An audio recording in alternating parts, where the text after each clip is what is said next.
Agora vamos falar do setor de serviços. O IBGE divulgou hoje o balanço do setor referente ao mês de agosto e, contrariando o movimento negativo que foi registrado pelo comércio e também pela indústria, com queda da produção, o setor de serviços cresceu 0,5%, 0,5% de expansão em relação ao mês anterior. Ele teve um avanço sobre agosto do ano passado de 16,7% e está 4,6% acima de fevereiro de 2020, portanto, acima do nível pré-pandemia. Para falar sobre isso, nós estamos agora em contato com o Fábio Bentes, que é economista-chefe da Confederação Nacional do Comércio, de Serviços e Turismo. Fábio, boa tarde.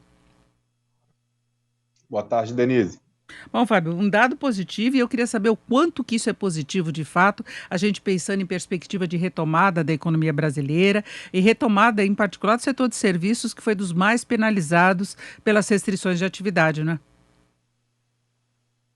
Pois é, quem diria que o setor de serviços iria estar liderando esse processo de recuperação, se comparado ao período pré-pandemia, né? O nível de atividade no setor de serviços hoje é maior do que no comércio, na indústria, e, claro, isso reflete esse efeito positivo, né, da vacinação sobre as atividades econômicas.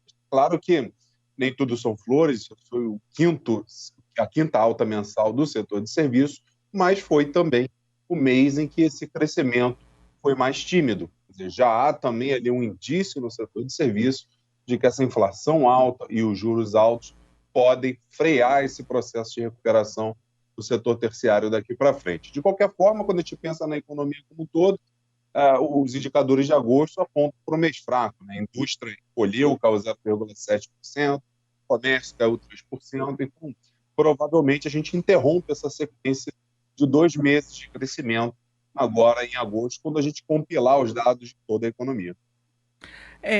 O que a gente percebe, por exemplo, que o setor de serviços, ele já vem aumentando preços. Aliás, é uma grande preocupação quando se pensa em perspectiva de inflação, é exatamente a recomposição do setor de serviços, de querer tirar o atraso, né, do tempo que for parado, perdeu o ganho, teve endividamento, precisou de reforço de empréstimo, e agora a gente vê que tem algumas áreas, por exemplo, pegando o setor de turismo, por exemplo, que está absurdamente caro. Não é? Se sabe que teve aumento de É, custos, mas tem também uma tentativa de tirar o atraso, né?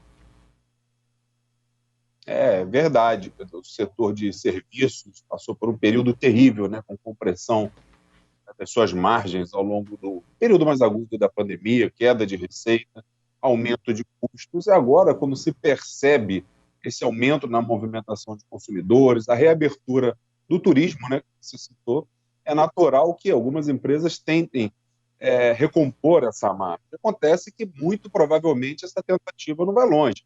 E a nossa inflação hoje não é a inflação da passagem aérea, não é a inflação dos hotéis, é a inflação da energia e dos combustíveis. Então, a capacidade de se passar adiante esse aumento de custos é bastante limitada. E, claro, se o empresário errar a mão, esse processo de recuperação acaba ficando mais lento mesmo. Então, preocupa já para o setor de serviço o efeito que essa inflação alta está contratada até o final do ano, é uma inflação de 8% aproximadamente, qual o efeito que isso vai ter para o setor hoje que tem demonstrado mais fôlego nesse processo de recuperação. Muito provavelmente a gente vai assistir a taxas menos positivas daqui para frente. O setor de turismo que conta com a chegada da alta temporada pode desbarrar essa dificuldade que a inflação mais alta provoca, a pressão que ela cria sobre o orçamento das famílias. Então, você acha que esse movimento de recuperação que a gente tem visto nos últimos meses pode perder ritmo? Porque quando se fala em 0,5% de expansão de um mês para outro, até não é uma variação tão expressiva assim. Então, você acha que mesmo não sendo tão expressiva, ainda pode ter essa perda de ritmo? Porque é diferente de você comparar com o ano passado, que era um ano que estava muito ruim, não é? Com o ano passado, de fato, aí ganha de goleada, né? O ano de 2020 foi um ano muito atípico para a indústria, para o comércio, para o serviço. Quer dizer, hoje você vê os dados de serviço, um crescimento aí perto de 15%. Eu não vou dizer que é um crescimento artificial, porque ele ocorreu, mas ele se deve a uma base muito deprimida de comparação. Então é importante olhar na margem, essa variação mês a mês. E o que a gente percebe são taxas menores mês a mês. Há 2 meses atrás, o crescimento era de mais de 1%. Então, A economia vai andar para trás? Provavelmente não. A gente ainda tem aí um certo potencial de recuperação da atividade econômica para ser esgotado esse ano.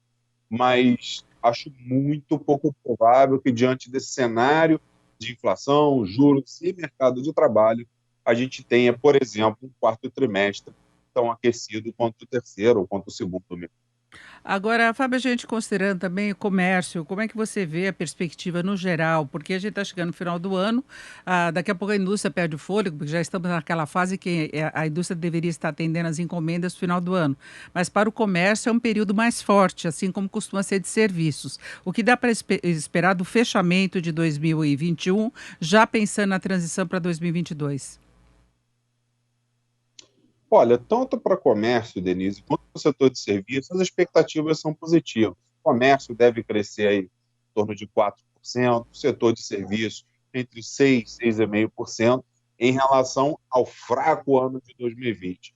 O desafio para valer mesmo para esses dois setores vai ser o ano de 2022. Existe um cenário de incerteza em relação à inflação, a capacidade de se combater essa inflação mais alta, medidas de estímulo, a questão do orçamento, tudo isso coloca uma nuvem escura sobre as atividades econômicas no ano que vem. E como é que a gente sintetiza isso tudo? As expectativas para o PIB de 2022 vêm sendo corrigidas para baixo semanalmente. Hoje se fala em um PIB crescendo entre 1 e 1,5%. Do ponto de vista do bem-estar da população, isso é praticamente crescimento nulo. A população cresce 0,7%, 0,8% ao ano. Então, o PIB per capita não vai avançar muito no ano que vem, não. A não ser que tenhamos uma surpresa muito positiva, o que, de certa forma, nesse momento, ainda é muito cedo para a gente avaliar. Então você acha que mesmo o setor de serviços que ainda tem um atraso assim, até ser tirado, porque a gente fala que ele voltou ao patamar pré-pandemia, né, com alguma vantagem, mas tem muita empresa que ficou no meio do caminho, muitos segmentos que não conseguiram alcançar o mesmo ritmo. Então, mesmo assim, eles entraram nesse embalo de uma certa desaceleração do crescimento que é prevista para 2022 por uma série de fatores. Na verdade, o comércio e serviços alcançaram o nível pré-pandemia quando a gente olha a receita. Só que, sem dúvida, os custos das empresas desses setores aumentaram bastante. O comércio, por exemplo, consome cerca de 11% da sua receita com energia e combustíveis, na média. Se você tem uma inflação muito concentrada nesses dois itens, a margem não consegue ser recomposta nesse período. Então, quer dizer, quando a gente coloca o patamar pré-pandemia do ponto de vista da geração de receita, mas não tenha dúvida de que a realidade de custo das empresas hoje é bem diferente. No início do ano passado, na verdade, em agosto do ano passado, estava com uma inflação de menos de 2,5%. Agora está com uma inflação de 10,25%. Isso tem um impacto muito importante, muito significativo sobre a rentabilidade das empresas, que é o que justifica a sua operação, e não as vendas. Então, o cenário para o comércio no final do ano é positivo? As vendas de Natal devem crescer em torno de 4%. O setor de serviço e turismo devem ter um período de alta temporada mais aquecido, sem dúvida alguma. Mas não está nada garantido para o ano que vem, já é um ano que nasce complicado, diante de todas essas incertezas, a alta do dólar, por exemplo, é um outro fator. O cenário do ano que vem está longe de estar garantido em termos de um crescimento satisfatório. Não é à toa que a inflação é uma das grandes preocupações hoje em relação à economia brasileira. O próprio ministro Paulo Guedes, que participa da reunião do FMI, ele alertou para isso, né? Ele falou que é o principal desafio que a economia tem no momento, é controlar a inflação. A gente vê a preocupação do Banco Central elevando os juros, que é um outro fator que penaliza a atividade, mas é preciso domar essa fera, né? Que é a inflação, até pelo nosso histórico. É verdade. Quer dizer, claro que a gente está muito longe daquela situação caótica dos anos 80, mas a gente fez um levantamento aqui na Confederação interessante. A gente começou a avaliar diariamente como se dava o fluxo dos consumidores em estabelecimentos considerados essenciais, principalmente supermercados. E a gente observou que nos meses em que a inflação era muito alta, a inflação de alimentos era muito alta, havia um fluxo, um aumento anormal de fluxo nos primeiros dias úteis do mês. O que é isso? É o consumidor tentando lançar mão das armas que ele tem para preservar o seu poder de compra. Então, quer dizer, o cenário da inflação é um cenário complicado. Combinar uma inflação sob controle com crescimento econômico nunca foi fácil. Num ano como 2022, tende a ser mais difícil ainda, haja vista a meta de inflação bastante ambiciosa para o próximo ano, um ano, sem dúvida alguma, bastante complexo. Bom, amanhã sai IBCBR rapidamente, levando em conta serviços e comércio, os outros dados que nós temos. IBCBR vem positivo no mês, que é a prévia do PIB calculado pelo Banco Central. Eu acho que dificilmente vem positivo. Provavelmente uma leve queda, haja visto o tombo de 3% das vendas do varejo e a queda de 0,7% da indústria. Essa alta de 0,5% do setor de serviços, claro, o setor de serviços é muito grande, mas as atividades pesquisadas pelo IBGE nessa pesquisa representam só aproximadamente 35% do PIB. Então, acredito que ela não consegue evitar um dado negativo no IBCBR de amanhã, não.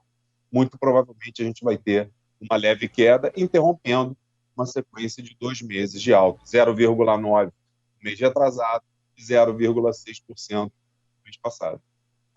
Ouvimos o Fábio Bentes, que é economista-chefe da Confederação Nacional do Comércio. Fábio, muito obrigado, uma boa tarde. Boa tarde, obrigado.